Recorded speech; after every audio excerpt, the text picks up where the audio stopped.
Uno, que son las palabras que pronunció el Papa Francisco el 3 de agosto del año pasado en el Parque Eduardo VII, en Lisboa, cuando tuvimos la celebración inicial de la Jornada Lisboa 2023.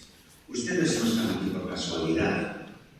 El Señor los llamó, no solo en estos días, sino desde el comienzo de sus vidas. A todos nos llamó desde el comienzo de la vida. Él los llamó por sus nombres. Escuchamos la palabra de Dios que nos llamó por sus nombres. Intenten imaginar estas palabras escritas en letras grandes y después piensen que están escritas dentro de cada uno de ustedes, en su corazón, como formando el título de tu vida, el sentido de lo que sos. Dígase en argentino. Has sido llamado por tu nombre. Vos, acá todos, nosotros, yo, todos, fuimos llamados por nuestro nombre. No fuimos llamados automáticamente, fuimos llamados por el nombre. Pensemos esto: Jesús me llamó por mi nombre. Al principio de la trama de la vida, antes de los talentos que tenemos, antes de las sombras de las heridas que llevamos dentro, hemos sido llamados. Hemos sido llamados ¿por qué? Porque somos amados. Hemos sido llamados porque somos amados, insistió el Papa. Queridos jóvenes, en esta Jornada Mundial de la Juventud, ayudémonos a reconocer esta realidad, que estos días sean eco vibrante de la llamada amorosa de Dios. Dios te ama, Dios te ama, Dios me ama, Dios me llama. Y el Papa invitó a que toda la multitud congregada allí dijéramos esto: Dios me ama, Dios me llama. La vocación no se tiene, la vocación se es. Y conviene subrayarlo, porque uno de los desafíos culturales del momento es una escisión antropológica entre el yo y el cuerpo. Hasta el punto de decir, tengo cuerpo. Hasta el punto de decir, con mi cuerpo puedo hacer lo que quiero. Hasta el punto de pensar que el cuerpo es un territorio sobre el que actúo, sobre el que mercadeo, sobre el que trato de llevar a cabo lo que los deseos en el yo puedan plantear. No tenemos cuerpo, somos corpóreos. No tenemos vocación, somos vocación. Esta sería la intuición. Somos vocación. Cuando a mí me dicen, porque me fui al seminario con 30 años, tú eres una vocación tardía. Yo tenía vocación en el vientre de mi madre. La vocación, y digo tenía ya, estaba en mí, en el vientre de mi madre. Luego hay toda una aventura del crecimiento y de la libertad en el que vamos cayendo en la cuenta y vamos dando nombre. Porque como bien dice el Papa, esto no se activa de manera automática, sino en un coloquio entre la libertad y la gracia. Pero os voy a leer otro texto que me pasaron unos chicos y chicas de segundo de bachillerato de uno de los colegios católicos que he visitado en estos días, porque la chavala que lo enarbolaba este texto la parecía como una propuesta de vida. Olvida los valores con los que te educaron. Supera tu estructura biológica y tu herencia ambiental. Ve más allá de las estructuras familiares y sociales. Construye otras posibilidades. Rechaza sobre todo la idea de que eres un yo fijado que permanece estable a lo largo del tiempo. Considera en cambio que tu identidad cambia incesantemente. El yo es solo un umbral, una puerta, un devenir entre tantas multiplicidades. Es un texto del tiempo post, de la sobremodernidad en la que vivimos, y que, como suele ocurrir en casi todo, tiene un componente de verdad. Porque el somos vocación para poder participar en la santidad de Dios, la verdad es que tiene una potencialidad inmensa, que puede expresarse y desarrollarse en el tiempo y en las múltiples relaciones que se van desarrollando en la vida de diversas maneras, pero sin perder la referencia de ese yo vocacional.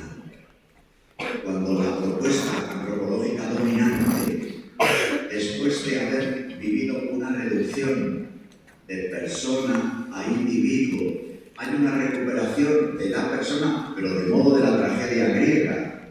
Es una recuperación de la persona como máscara, como la máscara que empleaban los griegos en el teatro, en el cual puede representar diversos papeles, según sea el momento, el ambiente, la situación en la que se encuentre, pues es un desafío.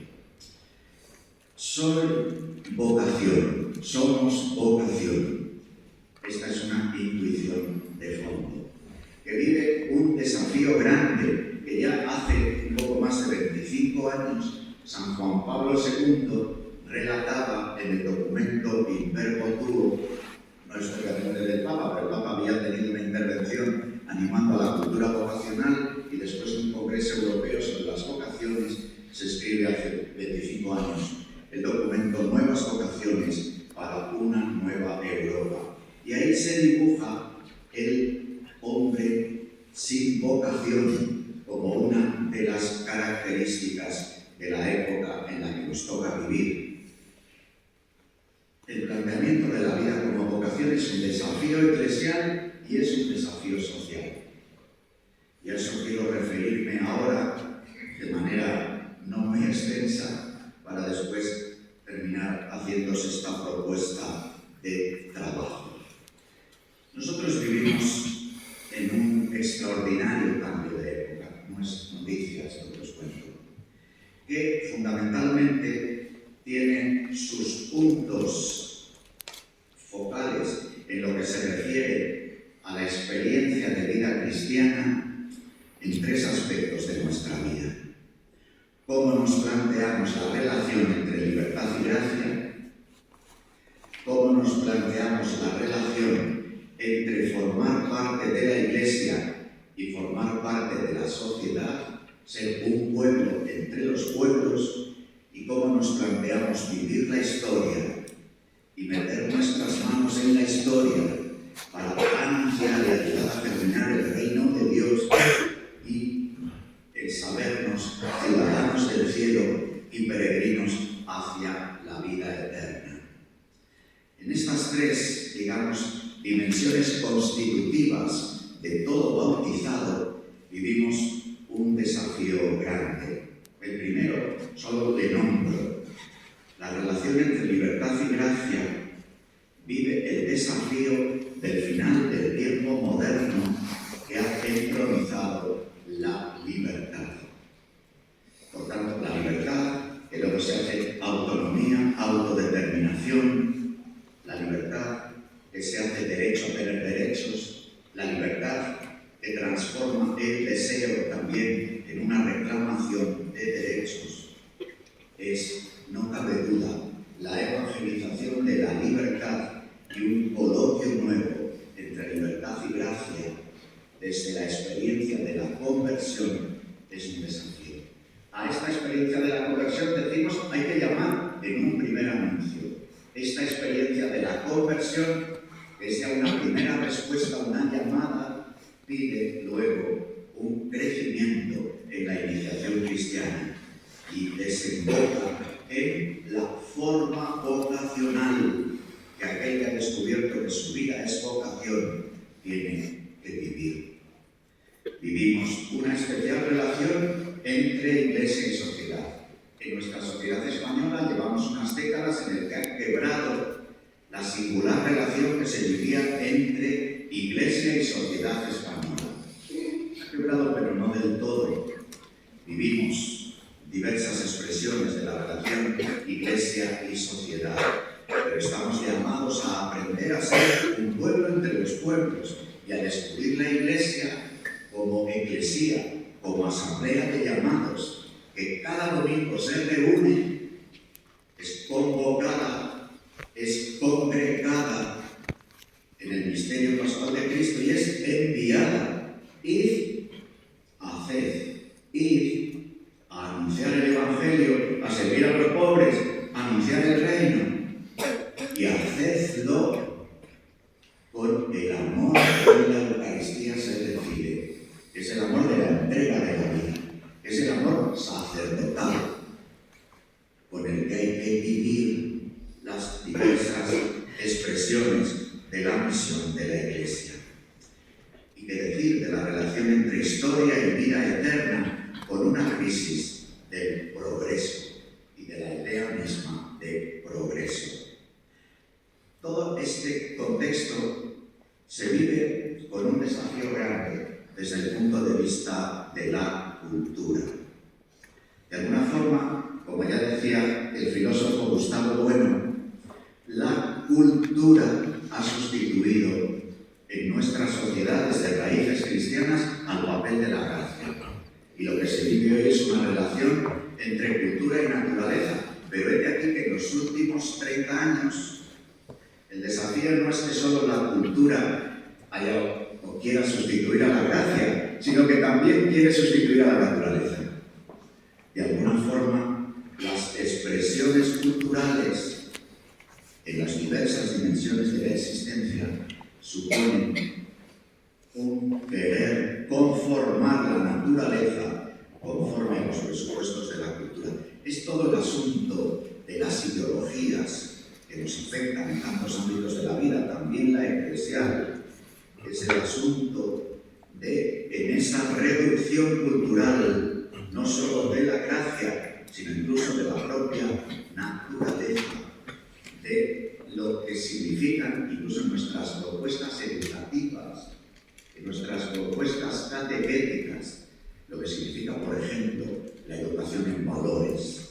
Uno de los acentos de la pastoral de los 30 últimos años, y que hoy, precisamente por este revuelo, significa poco, porque el valor es el restaurante bien, pero no es un acuerdo social.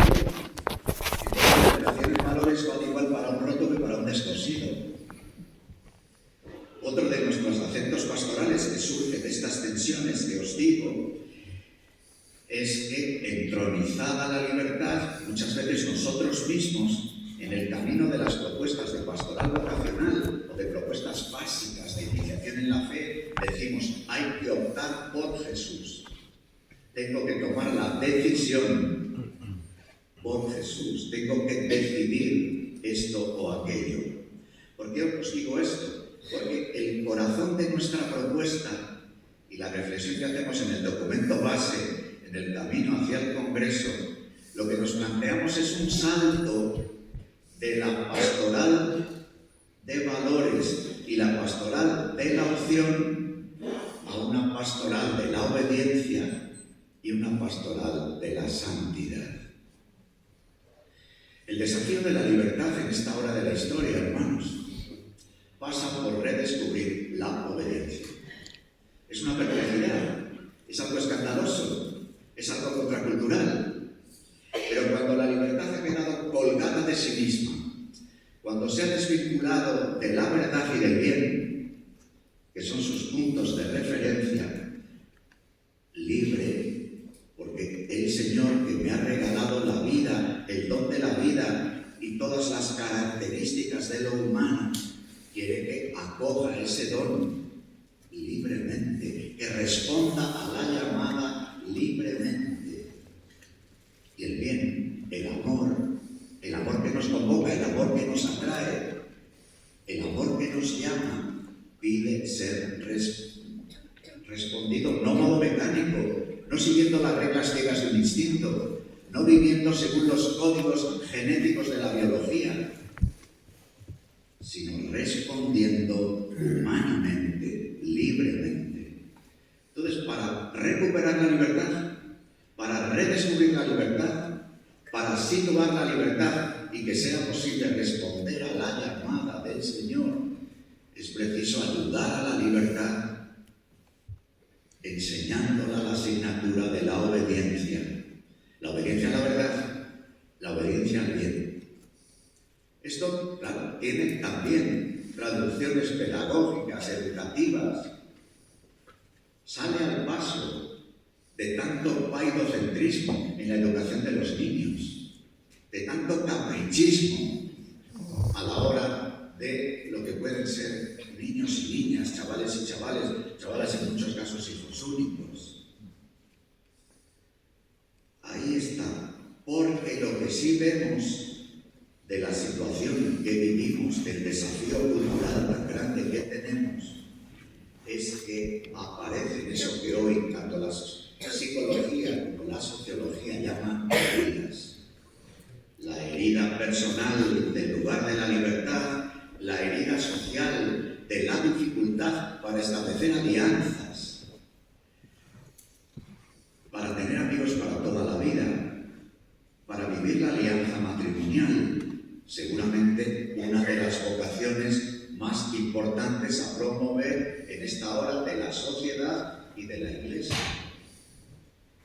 Pero es que las heridas de la entronización de la libertad, desvinculada de verdad y de amor, están trayendo problemas para nuestras democracias. Por eso la cultura vocacional, como ya decía San Juan Pablo II hace 25 años, es la mejor aportación que puede hacer la Iglesia a la construcción de Europa.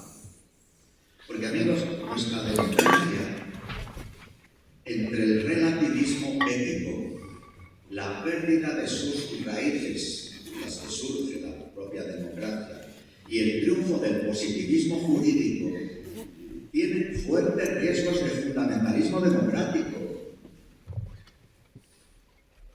Fijaros en frases, esto lo he repetido, quizás algunos me lo hayáis oído demasiadas veces. Los desafíos que nos han hecho algunos de los últimos presidentes del gobierno. No es la verdad la que nos hace libres, es la libertad la que nos hace verdaderos, dijo un presidente del gobierno. Y otro, hace 2 meses, dice, la verdad es la realidad. Si sigues escuchando la entrevista, ves un concepto de realidad. La realidad es lo opuesto.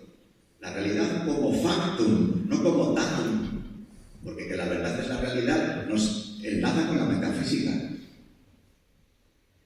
Pero cuando la realidad es un factum, cuando la realidad es lo que un parlamento ha aprobado, cuando la realidad es lo que el sistema económico, el capitalismo global, logra ir colocando en un sitio o en otro, decir que la verdad es la realidad es un triunfo tan burdo del positivismo que supone un gran desafío para nuestras sociedades democráticas. ¿Y qué decir de la herida eclesial que esto provoca? Porque el grave riesgo de nuestra vida eclesial, hermanos, es la escisión entre fe y vida, llamémosla así, o libertad y gracia, o realidad y Dios, o vida privada y vida eclesial o pública, sociedad civil e iglesia, historia y vida eterna. Este dualismo, más que la doble vida moral, siendo la doble vida moral algo no recomendable, pero a lo que me refiero aquí es algo más hondo, es el riesgo de nuestra forma de ser cristianos en este cambio de época que afecte un dualismo de finalidades en nuestra vida. La vida temporal, la vida económica, la vida familiar, la vida empresarial, la vida de las relaciones con los otros, tiene fines temporales modelados por la cultura dominante. La vida cristiana tiene fines sobrenaturales situados fuera de la realidad de la historia, encerrados en los templos y en los días marcados en rojo. Ser vocación significa reconciliar la vida. Reconciliar la gracia y la libertad, la vida privada y la vida pública, la vida social, económica y la vida iluminada por el Evangelio de Jesús. Ante todo esto, queridos amigos, nosotros queremos hacer una propuesta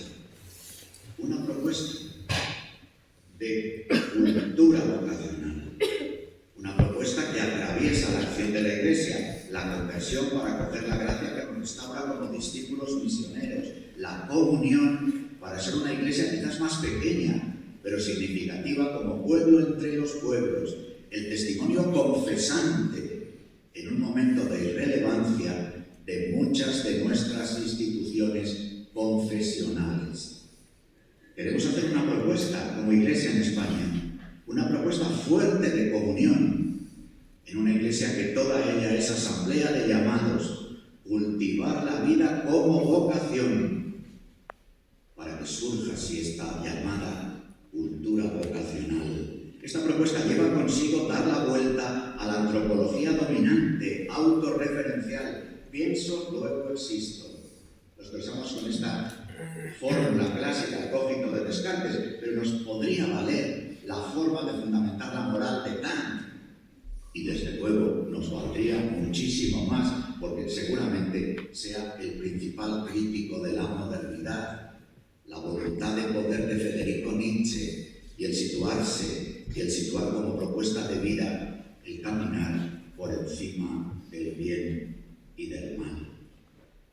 Dar la vuelta a esta antropología desvinculada del cuerpo, de la realidad del otro, de Dios, con el anuncio y la propuesta de la antropología cristiana que ayudamos a descubrir en nuestra propia corporalidad, en la experiencia humana elemental de haber recibido la vida como don, para así poder proponer la conciencia de ser iglesia como asamblea de llamados, cultivando la identidad bautismal y la pertenencia comunitaria que tiene su signo más expresivo en la Eucaristía. Salir como pueblo enviado a anunciar el Evangelio y a plantar la Iglesia en pequeñas fraternidades en la que un ministro ordenado, un matrimonio, una forma antigua o nueva de especial consagración, unos militantes cristianos, plantan el Evangelio. Ofrecer juntos los puntos de referencia de la vida entendida como vocación. Soy porque he sido llamado. La Iglesia es la asamblea de los llamados. Todos somos discípulos misioneros.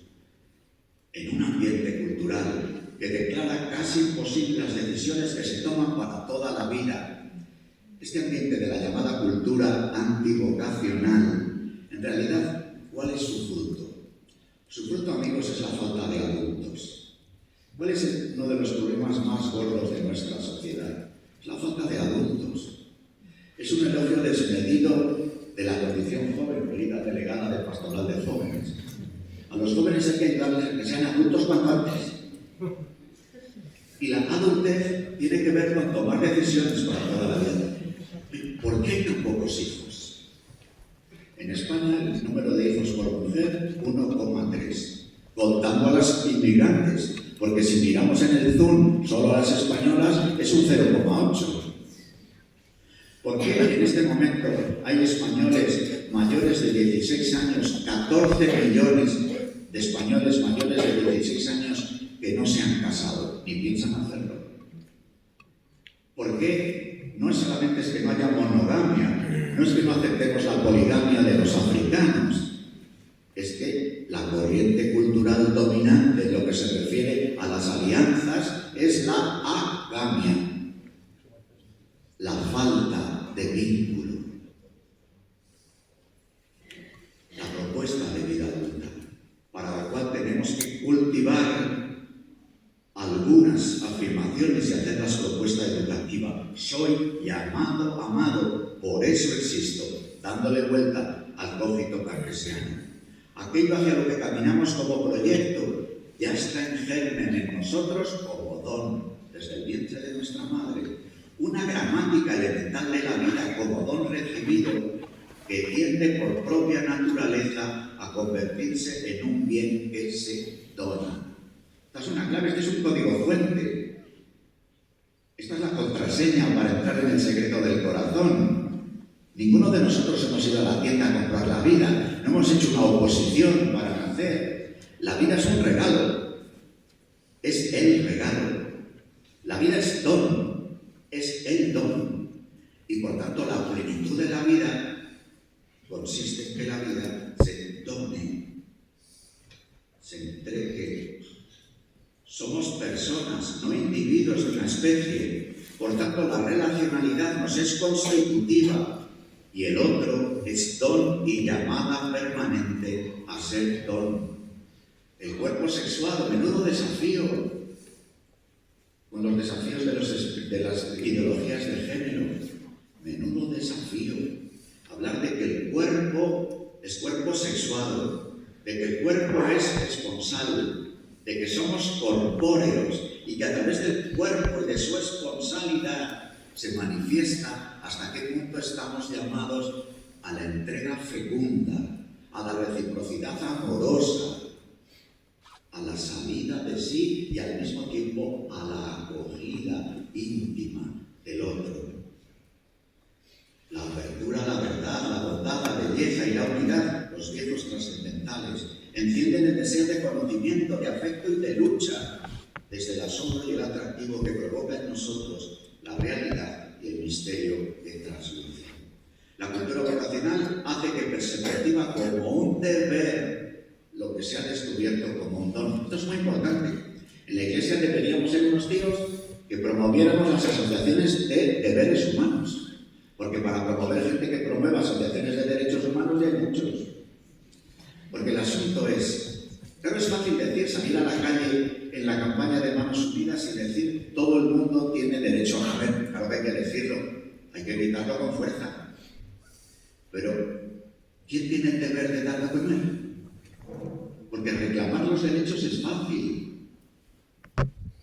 Pero entender que mis derechos y los derechos de los hermanos recíprocamente son deberes, son un deber de amor, son un deber que nace del reconocimiento, son un deber que sitúa el derecho en su sitio.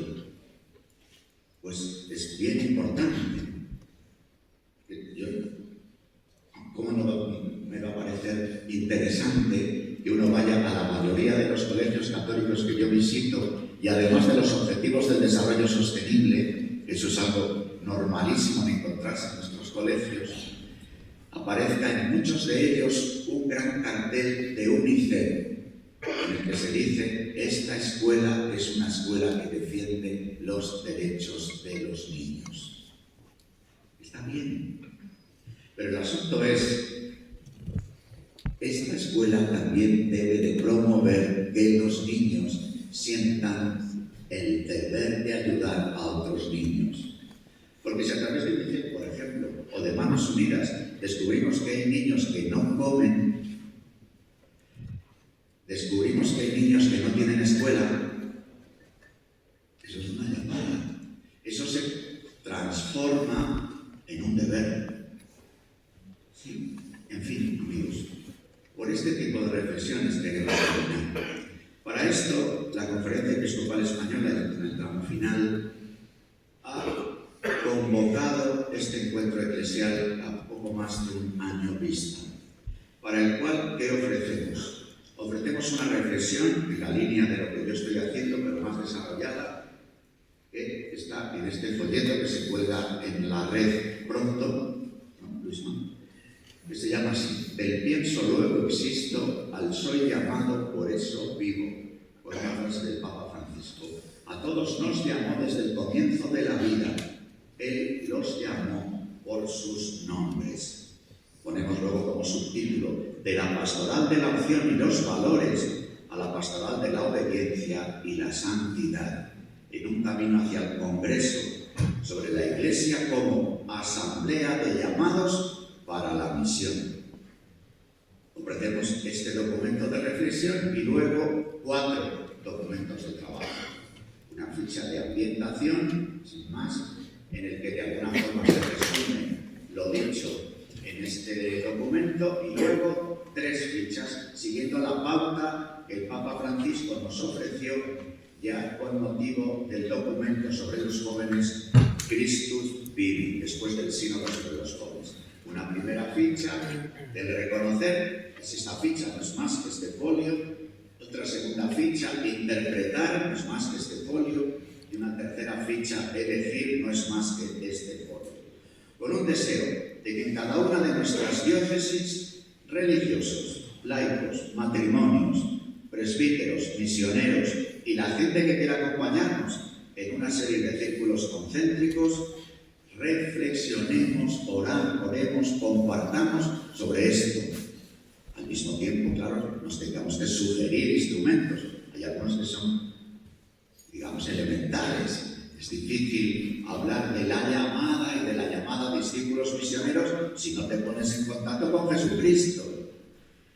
Este coloquio entre la gracia y la libertad debe ser acompañado para poder ser discernido. Como se trata de ayudar a la libertad, hay que salir al paso de los obstáculos de la libertad para que pueda escucharse y responderse la llamada.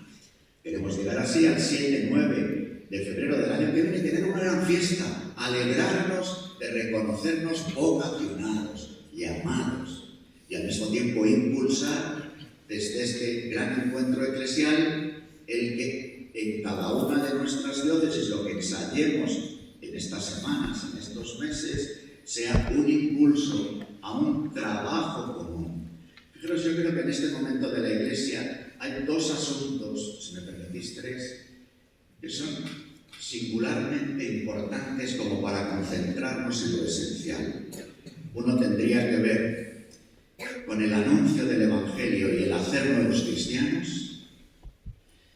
Otro tendría que ver, es correlativo, o si queréis hasta condicio sine qua non para que se pueda dar el primero, el promover la vida como vocación, para que desde cualquiera de los rostros vocacionales, de las formas mejor vocacionales que podamos asumir cada uno, según aquello a lo que el Señor nos llama desde el vientre de nuestra madre, podamos salir a la misión para atraer a la vida del bautismo. Es decir, que el sínodo ha puesto con especial belleza en el centro de la vida de la Iglesia el bautismo y la Eucaristía.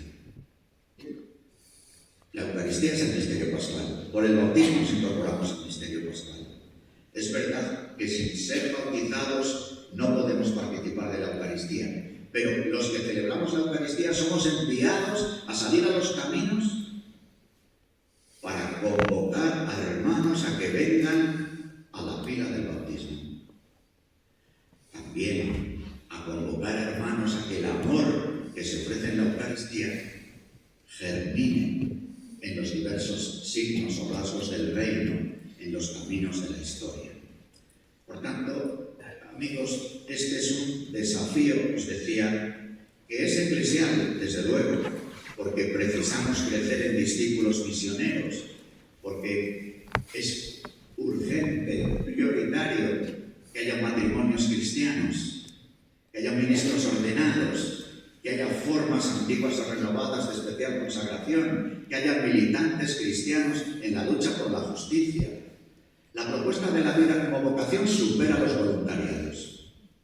Tiene en cuenta los voluntariados, porque es un campo donde se puede entrar en contacto, donde se cultiva la salida. Pero el voluntariado no es un ideal de vida.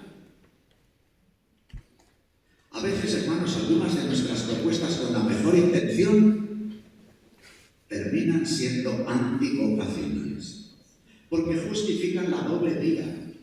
Yo puedo estar por la mañana estudiando en la universidad una determinada comprensión de la economía y del derecho que hace juego al sistema establecido, y luego por la tarde tan tranquilamente ir a un voluntariado a tratar de ayudar a los pobres, que está bien, Dios me libre, no penséis que estoy diciendo que esto no haya que hacerlo, pero si no se acompaña educativamente hablando, vocacionalmente hablando, lo que construyo con una mano, lo destruyo no con la otra mano, sino con el resto del cuerpo entero. Como está genial que los religiosos hayáis dicho, para sacar adelante nuestros colegios o nuestros hospitales, la misión compartida. Claro que está bien, siempre y cuando no se produzca una nivelación de carencias. Siempre y cuando no da igual ser consagrado que ser laico. Porque si no, ¿cómo va a surgir una vocación de especial consagración si estoy lanzando el mensaje a los propios chicos y chicas que están en el aula de que es la misión? Y es verdad, porque es una misión típicamente laical. Son misiones típicamente laicales aquellas que están en los 4 pilares del estado del bienestar: la educación, la sanidad, los servicios sociales, la atención a los mayores, la vida económica y política que organiza el estado del bienestar. Esto es genuinamente laical. Pero lo genuinamente laical, si queremos mantener una presencia de un carisma que el Señor incorpora a la historia para innovarla, es imprescindible que alguno de los que han recibido el carisma puedan estar y vivir un coloquio, porque la misión, lo sabéis bien, los de la misión agentes, la misión pide plantatio ecclesia.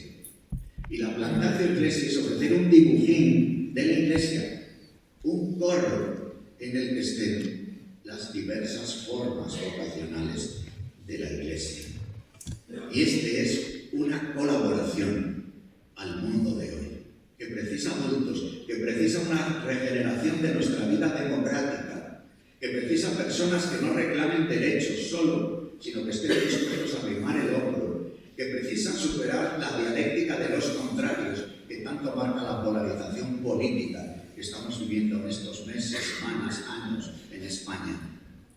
Precisan hombres y mujeres que tengan una perspectiva distinta, que digan: soy vocación y quiero así expresar mi vida, compartirla con otros en la asamblea de llamados y cantarla por los caminos como discípulo misionero que ha sido enviado desde la Eucaristía.